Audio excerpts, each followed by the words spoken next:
बाढ़ से लाखों लोग प्रभावित हैं। उन जिलों का हाल सबसे ज्यादा बुरा है जहां से गंगा नदी गुजरती है।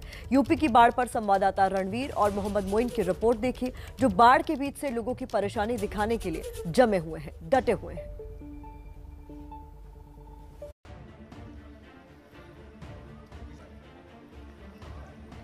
पानी ने यूपी में कैसी तबाही मचाई है, ये बहता घर उसकी बानगी भर है।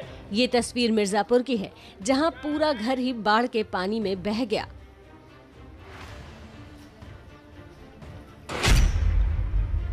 जिधर भी नजर घुमाएंगे इस सैलाब का सितम ही पाएंगे। गंगा की उफनती लहरों में जिंदगी की जमीन कहीं खो सी गई है।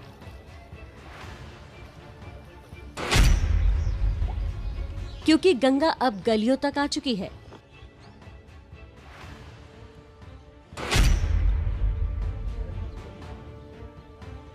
गंगा ने वाराणसी को पानी में बसे शहर वेनिस जैसा बना दिया है। गंगा के किनारे बसे रिहायशी इलाकों में कई फीट तक पानी भरा है। बनारस का जो छत वाला बोर्ड है वहाँ पे हम खड़े हैं और आप देखिए कि हाइट का अंदाज़ा इससे लगाइए कि करीब 10 फीट से ज़्यादा यहाँ सीढ़ियों के ऊपर पानी है। और ये जो छत आपको दिखाई दे रही है, ये असल में सुबह बनारस सांस्कृतिक केंद्र की छत है। इस तरह की दो छत है आमने सामने और दोनों इस वक्त करीब 10 फीट पानी में डूबी है। गंगा किनारे बसे आबादी के एक बड़े हिस्से को पानी ने विस्थापित कर दिया है। पहली मंजिल तक पानी में डूबे लोगों को दूसरी मंजिल पर शरण लेनी पड़ रही है। सारे जो घर हैं ये नगवा मोहल्ले के हैं और यहाँ पर इस वक्त पानी पहले फ्लोर पे है। काफ़ी सारे ऐसे घर हैं जो थोड़े नीचे बने हुए थे, उनके पहली मंजिल तक है। और जो थोड़ी ऊंचाई पर घर बने हैं वहाँ पे भी करीब 3 से 4 फीट पानी घरों में आ चुका है। इस वक्त जो वाराणसी में गंगा का जलस्तर है वो 72.29 मीटर है, जो कि सामान्य से लगभग 6 मीटर के आसपास गंगा जो है वो उफान पर है। शुक्रवार देर रात तक वाराणसी में गंगा का जलस्तर 72.32 मीटर दर्ज किया गया, जो कि खतरे के निशान 71.26 मीटर से भी 1 मीटर ऊपर है। 1978 में गंगा का जलस्तर रिकॉर्ड ऊंचाई 73.9 मीटर तक पहुंच गया था। जीवनदायिनी गंगा जहां जहां से गुजर रही हैं, वहां हाल एक जैसा ही है। वाराणसी की तरह ही संगम नगरी प्रयागराज भी सैलाब में डुबकी लगा रहा है। प्रयागराज के करेला नगर और जीटीबी नगर जैसे मोहल्लों में संवाददाता मोहम्मद मोइन नाव से घूम घूम कर लोगों की परेशानी का जायजा ले रहे हैं। कि पूरा का पूरा जो इलाका है वो एकदम तालाब में तब्दील हो गया है। जो मकानों की निचली मंजिल है वो पूरी तरीके से बाढ़ के पानी में डूबी हुई है और इन इलाकों में नाव चलानी पड़ रही है। नाव के सहारे ही लोग आगे बढ़ पा रहे हैं और सरकारी नावें भी यहाँ तक नहीं पहुँच पा रही हैं, सरकारी मदद भी यहाँ नहीं पहुँच पा रही है। चारों तरफ देखिए पानी कितना ज़्यादा है कि बिजली के तार एकदम छूने पर हैं। लोगों की शिकायत है कि प्रशासन की तरफ से उनके पास अब तक कोई मदद नहीं पहुंची है। प्रयागराज में एबीपी न्यूज की टीम की नजर ऐसे ही एक बच्चे पर पड़ी जो जुगाड़ की नाव से दवा लेने निकल पड़ा है। बेटा बताइए, ये कहाँ जा रहे हो आप? हम जा रहे हैं दवा लेने। दवा लेने के लिए जा रहे हैं? किसकी दवा लेने जा रहे हैं आप? घर पे भाई के लिए। भाई को क्या हुआ है? भाई को ठंडी लगी है। ठंडी लग रही है? तो क्या कोई नाव वगैरह यहाँ नहीं चल रही जिससे आप जाते हैं? नहीं, कोई ले ही नहीं जा रहा है, हम अपना व्यवस्था करके आए हैं। तो कोई नाव और कोई सुविधा, कोई प्रशासन की तरफ से कोई मदद नहीं मिल रही है? नहीं।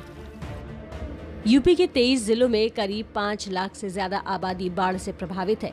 सीएम योगी आदित्यनाथ ने गुरुवार को वाराणसी में बाढ़ प्रभावित इलाकों का दौरा किया है। आज सीएम योगी गाजीपुर और बलिया जिले में बाढ़ प्रभावित क्षेत्र का हवाई दौरा करने वाले हैं। तो देखिए, गंगा नदी इस वक्त उफान पर है, जिससे 25 जिले ऐसे हैं जहां की आबादी इस वक्त सीधे तौर पर प्रभावित है। और ज्यादा अपडेट्स के लिए अब सीधे रुक कर लेते हैं। रणवीर हमारे संवाददाता और ज्यादा जानकारी के साथ हमारे साथ जुड़ गए हैं। रणवीर, सबसे पहले तो अपडेट रिपोर्ट हम आपकी देख ही रहे हैं, ताजा और मौजूदा हालात क्या हैं? मौजूदा हालात समझना हो तो मैं जहां खड़ा हूं इस तस्वीर को ही देख लीजिए। ये वाराणसी है। वाराणसी के शहरी के कुछ हिस्से ऐसे हैं जहां पर पानी है और ये सामने घाट का इलाका है। आप देखिए कि ये जो सामने गलियां हैं, इन गलियों में पानी है और बिल्कुल सामने ये जो सड़क दिखाई दे रही है आपको, ये असल में जाके सड़क गंगा जी में मिलती है। और ये गंगा के उफान की वजह से जो आसपास के मोहल्ले हैं उन मोहल्लों में पानी आ गया है।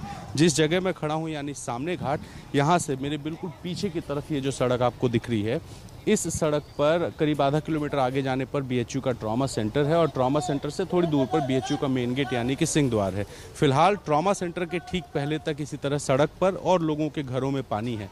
यहाँ देखिए तस्वीर दुकानों में, जो सड़क के बगल में दुकानें बनी हैं, इन दुकानों के अंदर भी पानी आ चुका है और इसी तरह के हालात घाटों पर भी हैं। लेकिन फिलहाल राहत की एक बात यह है कि जो पानी है वो स्थिर हो चुका है और धीरे धीरे उम्मीद की जा रही है कि घटना शुरू हो जाएगा, क्योंकि 72.32 मीटर की ऊंचाई पर जाने के बाद गंगा जो है फिलहाल कल शाम से स्थिर हैं और जिस तरीके से जो प्रयागराज और बाकी जगहों पर स्थिति है वहां पर भी पानी स्थिर हो चुका है, यानी कि अब ट्रेंड शुरू होगा घटने का।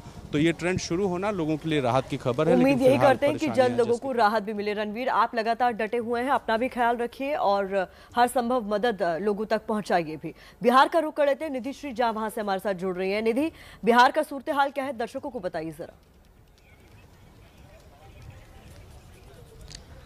जी बिल्कुल, देखिए हालात यहाँ पर गंगा नदी में आए उफान से बद से बदतर होते जा रहे हैं। मैं आपको पीछे की तस्वीर इस वक्त दिखा रही हूँ प्रतिमा, ये दीघा घाट है, दीघा का जनादर घाट है और पानी की रफ्तार आप देख सकती हैं तस्वीरों में, बेहद तेज रफ्तार है और हर दिन लगभग 10 से 15 सेंटीमीटर के रफ्तार से जो है वो गंगा नदी जो है वो बह रही है। और इसके अलावा क्या कुछ प्रशासन की तरफ से किया गया है, सबसे पहले तो इस आसपास में ये जो दूसरा हिस्सा है उस आसपास में जितने गांव हैं उन सभी को रेस्क्यू फिलहाल करा लिया गया है और ठीक इसी घाट के दूसरी तरफ में इन लोगों के लिए फ्लड रिलीफ कैंप लगाया गया है। ये तस्वीर भी मैं इस वक्त आपको दिखा सकती हूँ और मैं सिर्फ इस घाट की बात नहीं कर रही हूँ, चाहे पटना का गांधी घाट हो, कृष्णा घाट हो, सभी घाट पर इसी तरीके की स्थिति है। साल 2016 में जो बाढ़ आई थी उस बार का रिकॉर्ड इस बार बाढ़ तोड़ देगी, यानी कि तस्वीरें जो है वो अब भयावह होती जा रही हैं। जब 2 दिन पहले यहाँ पर तस्वीर जो थी उसको देखकर लग रहा था कि पानी की रफ्तार धीरे धीरे कम होगी, कुछ हालात सुधरेंगे, लेकिन मैं जो देख पा रही हूँ रफ्तार और तेज होती जा रही है और कटाव बहुत ज्यादा है इस बार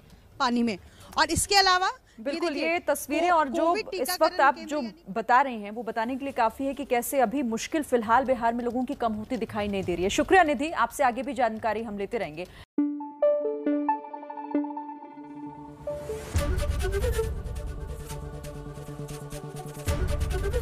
एबीपी न्यूज आपको रखे आगे।